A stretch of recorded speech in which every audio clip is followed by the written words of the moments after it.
Hello, ladies and gentlemen, and welcome to an audio editorial of Showtime with Roman.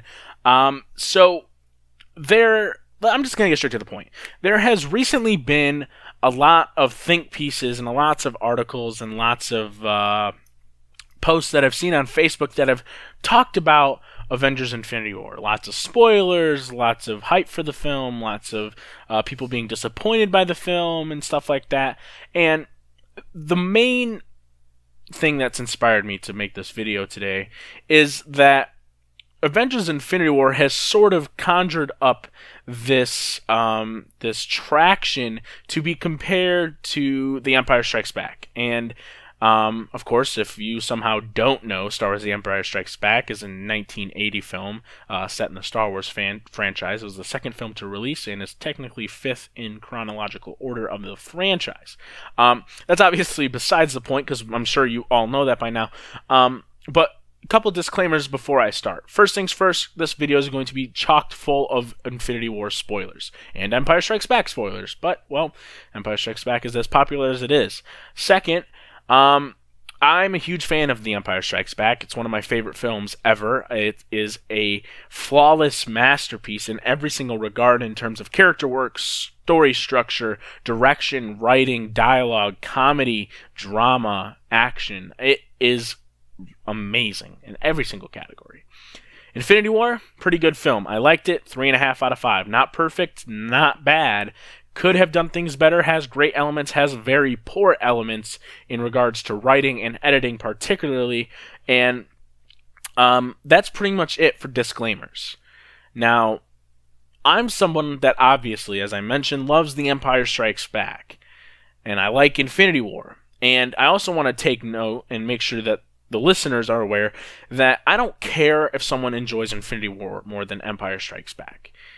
Is it a little absurd in some people's eyes? Sure. Not mine. I don't care because that's the most beautiful part about movies. It's able to tap into certain people in certain ways. And that's fine. That's okay. Not a big deal. The issue I'm having as just a film fan in general, because this happens all the time, but I'm going to use Infinity War as an example because it's the most recent and because it's made $258 million in its opening weekend and is going to break a couple more records while it makes its run towards close to $2 billion, even though it's probably going to come up just short because it is the heat of the summer, and there's nothing wrong with that. It made a boatload of money. Now, Infinity War and Empire Strikes Back end in very similar fashion. They end in a place where the characters have lost to the villain. Han Solo frozen in carbonite, and in Infinity War, huge spoiler alert, coming in hot, lots of characters are now dust and trapped in the Soul Stone because I don't believe they're dead. I believe that they're trapped in the Soul Stone. And in Infinity War, or sorry, not Infinity War, but in Avengers 4, I firmly believe that when the Soul Stone is destroyed, that will resurrect all the characters that are trapped in there. Because we don't know the true power of the Soul Stone as far as I can remember, unless I'm missing something from Infinity War and all those exposition scenes there. But it leaves the characters in a place where it's hard to believe that they lost. You know, they have been established as people who succeed at what they do. They easily defeated Loki, even though they had to come over a couple trials there as a team, and then they had to come across Ultron and Scarlet Witch for a little bit, and Quicksilver in Age of Ultron, and they pulled away victorious thanks to Nick Fury coming in hot with those dusting off the old helicarriers, you know. I think they called one of the helicarriers the Deus Ex Machina. I think that's one of the helicarrier names. In regards to Infinity War, in 40 years' time, when we have reached, 2018? So 2028, 2038, 2040. When we reach 2058, I want to look back at Infinity War with whomever my peers still are, and I want to look at it and say, is this film still considered the game changer we know it as? Now, I want to point something out.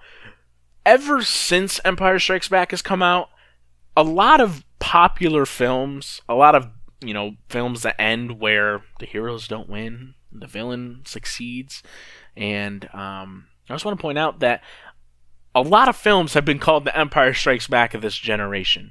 The Dark Knight could be considered that. A lot of people consider The Last Jedi that. A lot of people consider Rogue One that.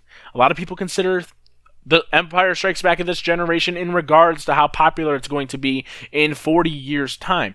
The problem is that Infinity War has been out for, what is it, the 10th, and came out on the 27th. It's been out for 13 days, about 3 weeks if you take into account the UK release and the Australian release dates as well.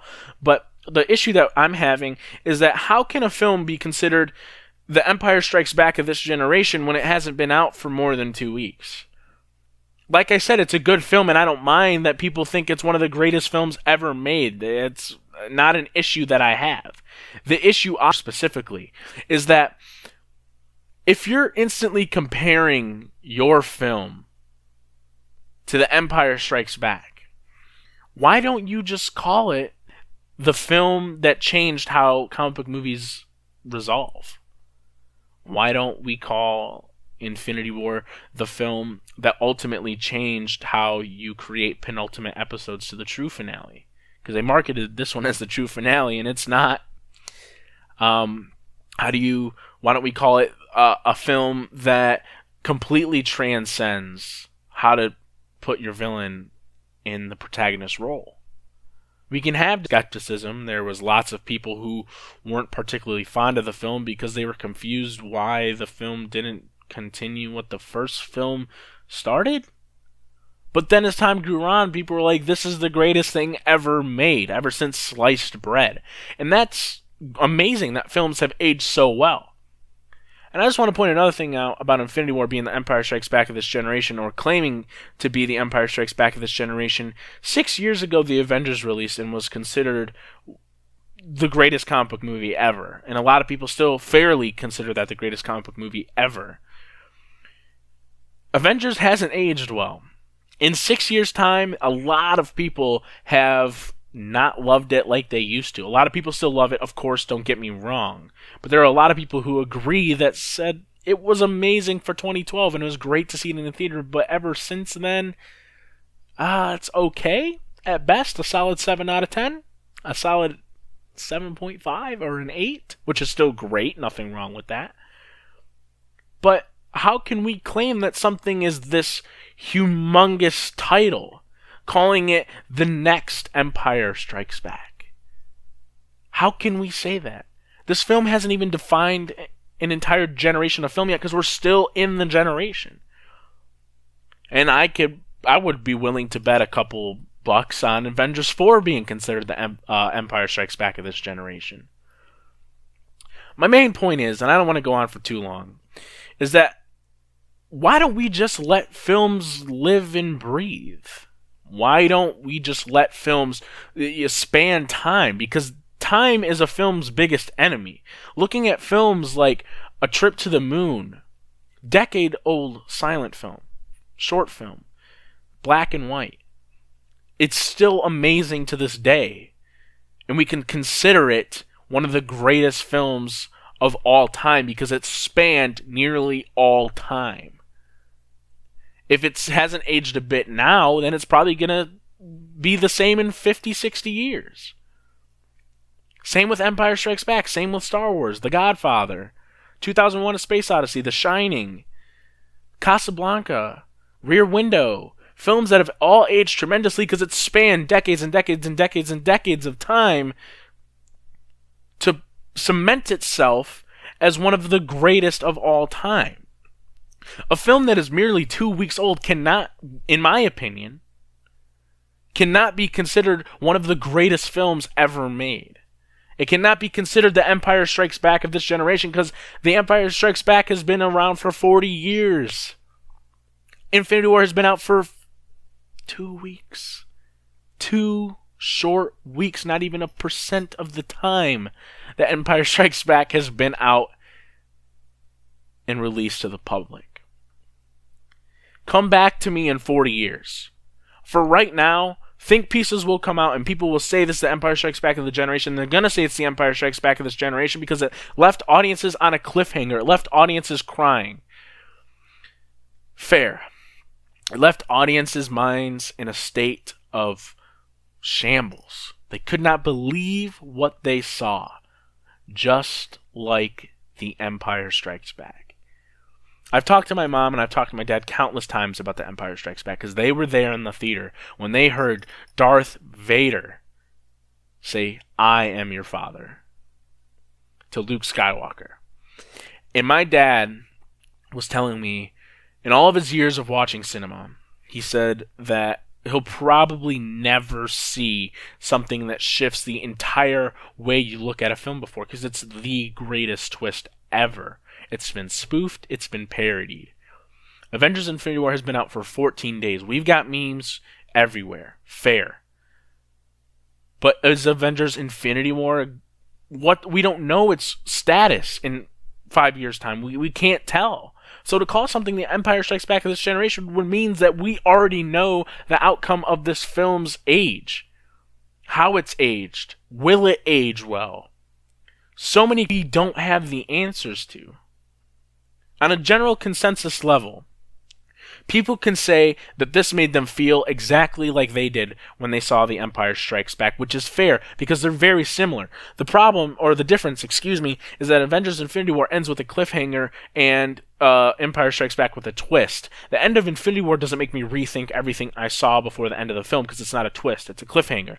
Whereas, as a child anyways, is that the twist in Empire Strikes Back made me rethink everything I saw before that big reveal. And the cliffhanger in Infinity War cannot be compared to the twist in Empire Strikes Back because they're not the same thing. They don't seek to accomplish the same goal. And to say that, slightly absurd? Because how can someone claim that when they weren't there in 1980? If you were there in 1980, that's fair. But if you weren't there in 1980 when you saw it in a packed house of a bunch of people screaming and writing letters to Lucasfilm asking, is Darth Vader lying to Luke? You can't claim these things. Again, my stance here is not saying that you can't enjoy Infinity War more than Empire Strikes Back. You certainly can, and I applaud you if you believe so. The issue I'm having is claiming, and it's just more so a commentary, I guess, because I'm just using Infinity War as an example, is how come every film is the film of this generation? Every film is better than the last. This is the best Marvel film ever until the next one. This is the Empire Strikes Back of this generation until the next one. So until 10 years from now, when we're rewatching Infinity War in prep for Avengers 7 or 10 or whatever, then we'll have a talk seriously about if this film is Empire Strikes Back of this generation. But for now, the only film I firmly believe, because remember that we are in the 21st, we're only 18 years into the 21st century. We have a long way to go. The remake of Avengers Infinity War might end up being the Empire Strikes Back of this generation when we reach the year 2100. But the only film, in my personal opinion, I would consider the Empire Strikes Back of this generation is The Dark Knight. And briefly, my reason for that, my reason to believe that, is simply because it's aged 10 years. It ends similarly to The Empire Strikes Back. In 3, well, it's still great. It's still highly revered. It's still considered one of the greatest films of our time. Because it's aged. It's lived. It's breathed. It's taking its time. I don't care if people like Infinity War more than Empire. I know I'm repeating myself and I might just keep going around in circles here. But to top it off, I just want people to sort of just think about, as film fans, what we're praising and how we're praising it. Because for me, my favorite film of the year so far is Annihilation. It's a great science fiction film. Am I going to consider it one of the greatest science fiction films of all time? Nope. Why? I've only seen it once, for one. 2, it's not even out on Blu-ray yet. And 3, because how can I say something is the greatest science fiction film of all time when it hasn't cemented its place in history yet? It's barely history. Avengers is still making history, so it can't be history if it's still making history. If that makes sense, did I completely botch that? I probably did. But my point is that give it time. Are the stones being are the stepping stones there for Avengers Infinity War to be considered the Empire Strikes Back of this generation? Yes. Come back to me next generation. Come back to me in 40 years. Let's see if the film has spanned enough time to consider it one of the greatest films of our era, and then we'll talk. That's the main point of this video. Just wanted to get that out there. Kind of just threw it together, completely informal. Let me know what you think down in the comments below, and we'll have a discussion about it. A fruitful discussion, not an angry discussion. But for me to simply say that a film is another film of this generation, it's kind of an insult to the film you're talking about.